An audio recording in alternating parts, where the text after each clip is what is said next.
इस घटना का अनुभव मेरे मामा यानी कि संजय इनको आया था। मैं 19 साल का था। तब से अपने पिताजी के साथ टेबल कुर्सियाँ बनाने का काम करता था। मेरे पिताजी की कारीगरी का जवाब नहीं था। काम ज़्यादा होने की वजह से लोग वेटिंग पे रहते थे, लेकिन काम मेरे बाबा से ही करवाते थे। काम इतना बढ़ गया था कि अब हमें रात में भी काम करना पड़ता था। हम 5 लोग काम करते थे। मैं, बाबा और 3 और लोग साथ में काम करते थे।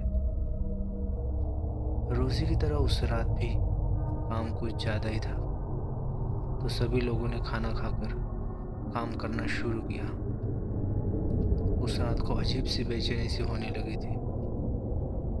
उस काली मनुष्य रात को मैं कभी नहीं भूल पाऊंगा। हम हमारे घर के अंदर ही काम करते थे। रात को देर रात तक काम करना मतलब पड़ोसियों को परेशानी। उनको परेशानी ना हो इसीलिए हम घर के सारे दरवाजे बंद करके काम करते थे।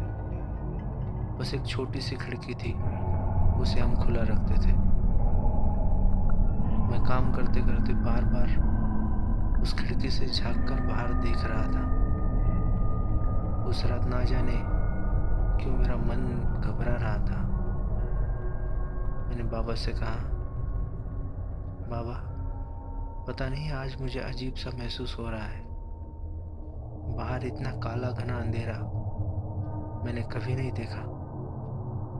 और ये कुत्ता कब से अजीब से भौंक रहा है, जैसे उसने किसी को देखा हो।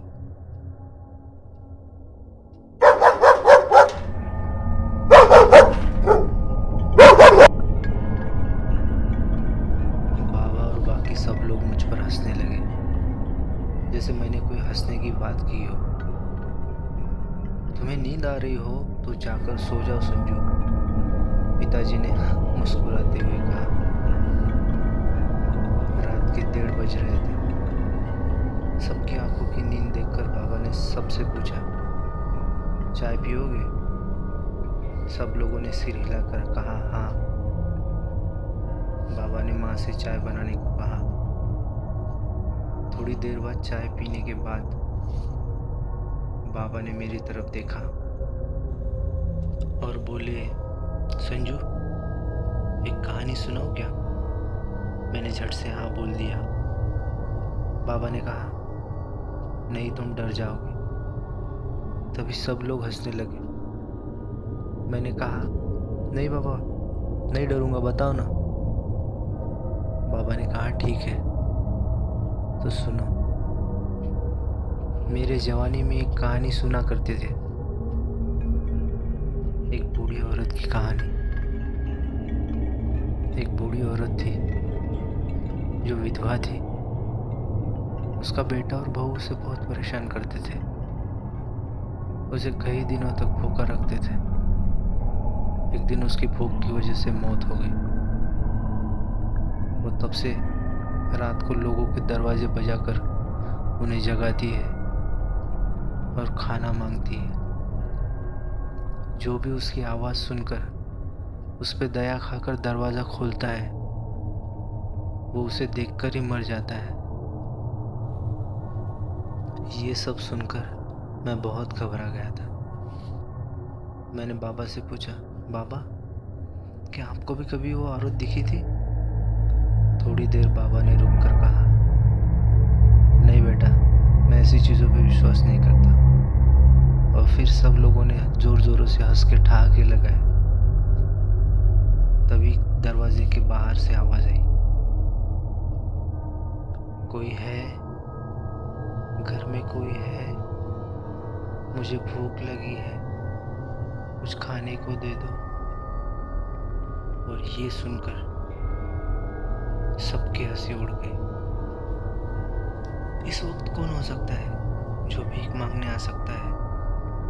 सब लोग एक दूसरे की तरफ देखने लगे और तभी अब सबके पसीने छूटने लगे। हंसते हंसते सबकी आवाज़ें बंद हो गई। पिताजी ने इशारे से सबको कहा कि आवाज़ मत देना, चुपचाप खड़े रहना। और और तभी अचानक से जोरदार दरवाजे के बजने की आवाज़ें शुरू हुई।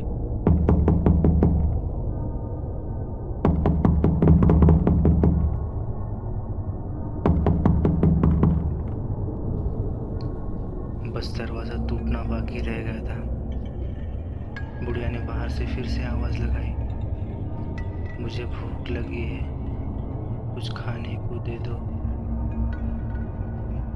और ऐसा बोल के जोर जोर से हंसने लगी।